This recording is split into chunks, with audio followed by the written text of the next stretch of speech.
I just heard something. But anyways, you will thrive. And if you are putting yourself in environments, and I'm talking to all of you watching, some of you are in relationships, some of you are in work environment situations and relationships, some of you have family members that are constantly just pulling you down and causing you to doubt yourself.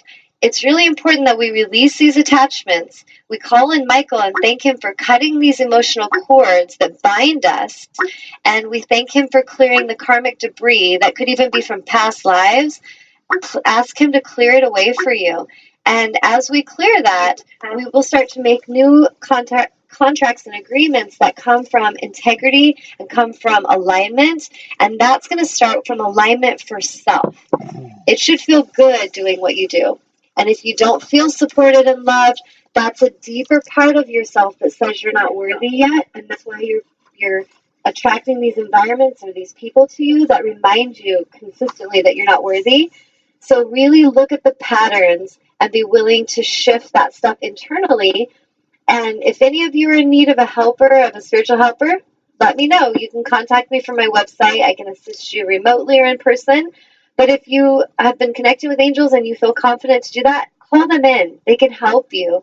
And it's really important that we start to pay attention to if we're feeling joy in our life, because you are all here to enjoy your life. You're really here to live an amazing life of joy. You're not here to just survive or, work really hard to earn some right into heaven.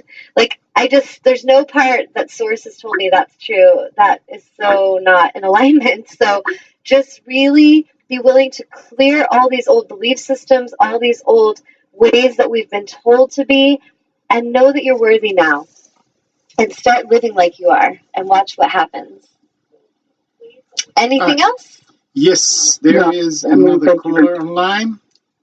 Okay. Go ahead. Hello? Hi. Hello. Who's this? Tanya? This is Tanya. Hi, Larry Larry. Shocker.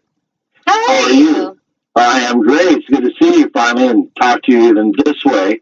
What's really interesting is when you were talking, because I use Michael a lot in Ariel, but what's interesting is you're down in Vancouver, I'm in Seattle, and El Ray is a friend of mine in Montana. Awesome. I was born in Wyoming, so she's close to my neighbors. Yeah, so I just wanted to call and say hello, and I'm enjoying your show, and keep up the good work, and I'm going to let other people call in, and I think this is going to be really fun. And it's challenging, so much, there's no doubt about it, but it's exciting too, because I think we can really help a lot of people. We can help ourselves at the same time. It's kind of like when I work with healing and helping other people, it's kind of like the old bucket that's filled to the top and it flops over and gets me too. Yes, that's exactly aligned living. If your bucket's empty, you cannot slosh anything over. So that's a great reference. We want to have our buckets filled with joy, filled with love, and then we feel good because we let it pour out to others. If we don't feel we're loving, if we don't feel we're worthy, then we're outside externally trying to fill our bucket, and we never fill it. We feel emptier and emptier as we chase these little carrots dangling. So it's really important that, like you said, we let it come from internally. We connect with Source right now with our breath, with our intention. We open ourselves and say, channel through me. Let me be a channel of your love, your light, your joy, and let it spill over and shine to all who are open to it. So that's great awareness, Larry. Well, that's good. Can you see me? No. I can't see you. No, okay. I can imagine you. I'm seeing you on a computer monitor. Okay. Oh, awesome. I'm watching. Well, thank you so much for calling in. It's nice to hear your voice. And yeah, Larry's had some very amazing, magical things happen in his life with healing as well. And I feel like at some point, on some future shows, we'll get really deeper into a lot of the healing and the miracles that are available as we shift and as we understand the infinite possibilities. I feel what Source shows me is that we are here, the earth angels that are here coming into the light. We're stepping out of the closets and we're starting to really unite and join our energies together. And the intention is to really assist humanity because we have higher counsel and higher understanding in our consciousness of how to heal things so much more efficiently and how to shift so much quicker than the ways we've been doing it on this planet. And it's I'm not a doom and gloom girl, but sources told me that we really are at a place of urgency where it's really important that we understand how to heal and how to live in alignment for the benefit of ourselves and a lot of the animals on the planet, the trees, a lot of the, elements and essential nuggets of nature are really counting on us coming into our alignment. So it's a really important choice. Right, Larry? He's already gone. Oh, he's gone. He agrees with me, though. Anyway, is there any other questions or comments? Not at this point. Okay. Well, one thing I was going to get into as well, as far as connecting with our angels and our guides, is the first step is intention.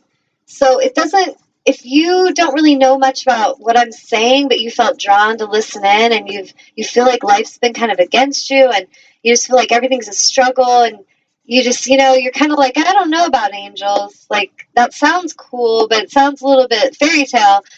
If you're that person and you are in a place where you're just wanting to understand a little more, just begin with your intention. Set an intention and just thank angels. Even if you don't know if they're real yet, call to them and invoke them and thank them for coming to you and bringing you signs, bringing you little symbols and signs to get your attention, little synchronicities to show you that they're here. I assure you they will be bringing them, and they've already been bringing them. But as you ask for that, and as you open your eyes and you start looking for these synchronistic events and these signs, you will start to see them. And what's cool is you'll start to realize that the universe is always talking. It's always talking to us. A great movie I love referencing movies. You'll learn that about me eventually. A great movie, if you get a chance to watch it, is called August Rush. And this child, I'm not going to go into the movie. You can watch it yourself. But what I love about it is there's this part in there where he says that, the universe is always talking. It's just, are we listening?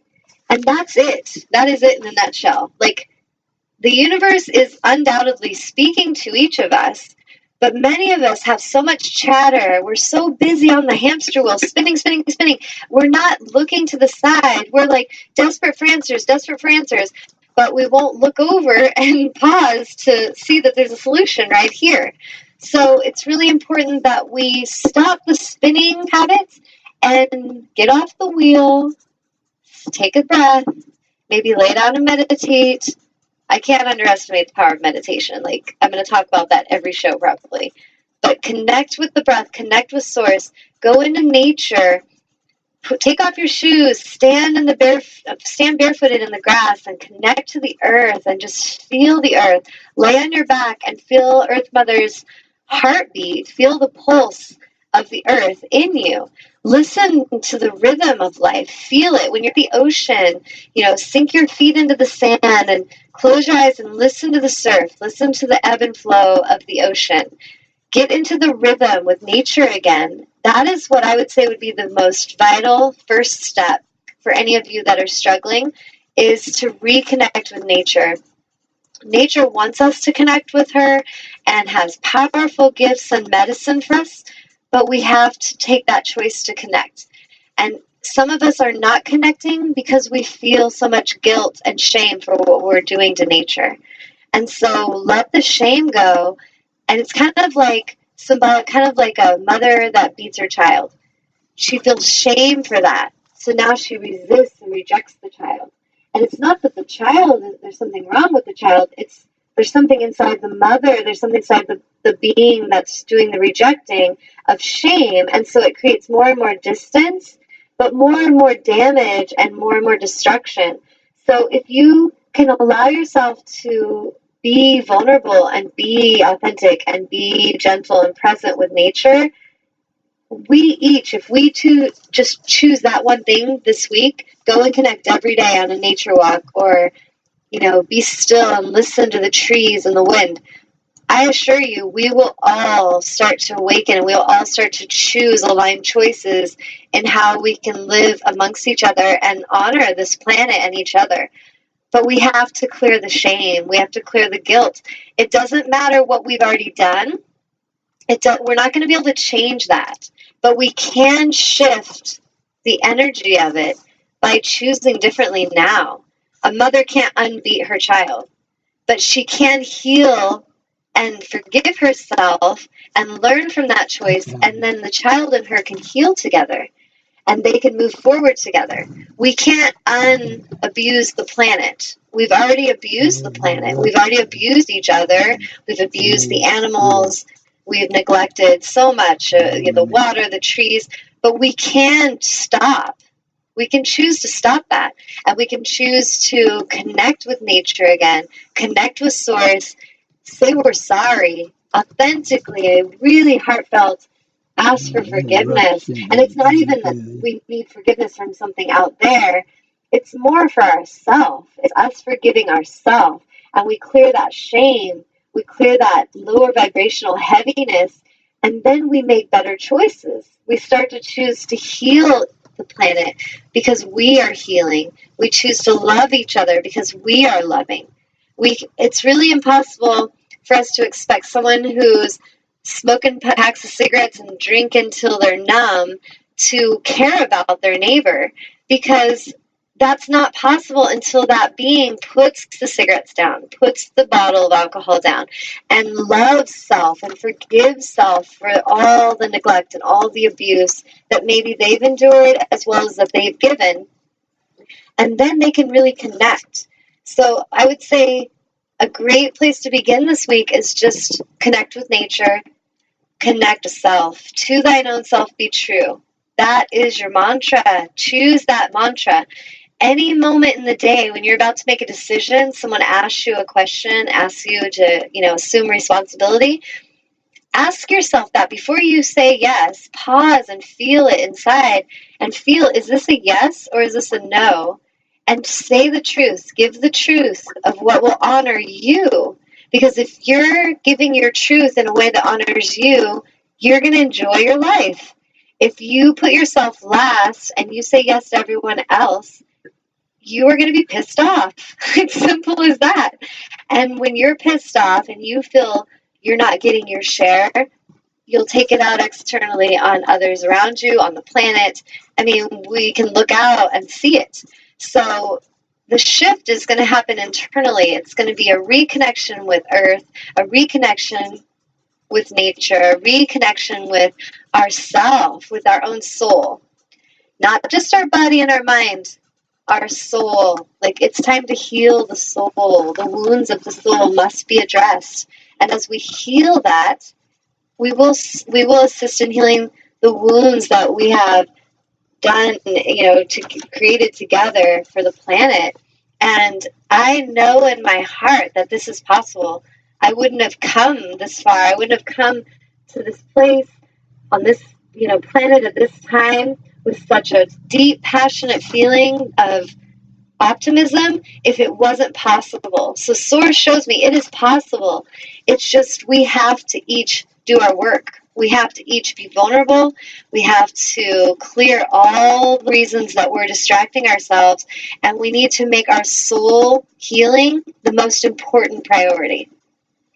Getting your nails painted pretty, that can be nice, but it's not your priority. So stop, putting all this money and effort into physical things and not giving the effort to the soul. Start there, and then you can put some bling on just for fun. And you have a call. Okay. Hello. Hello. Who is this? Hello, it's Larry again. Oh, hey, Larry. Well, I wanted you to address addiction because you brought that up just a minute ago. Okay. So, and what's your question? Any prayers, any things that will help? Yes. Because people have tobacco, alcohol, food, innumerable ones. Okay. It's interesting you're saying that because I'm actually teaching a workshop this Saturday, and it's all about that, and it's about, clearing the addictive energies and really loving ourselves And I would say a place that we can start with that is your authentic awareness that there's something needs to be shifted, something needs to change. And there's no defensiveness there. There's no, like, it's not going to help if you're aiming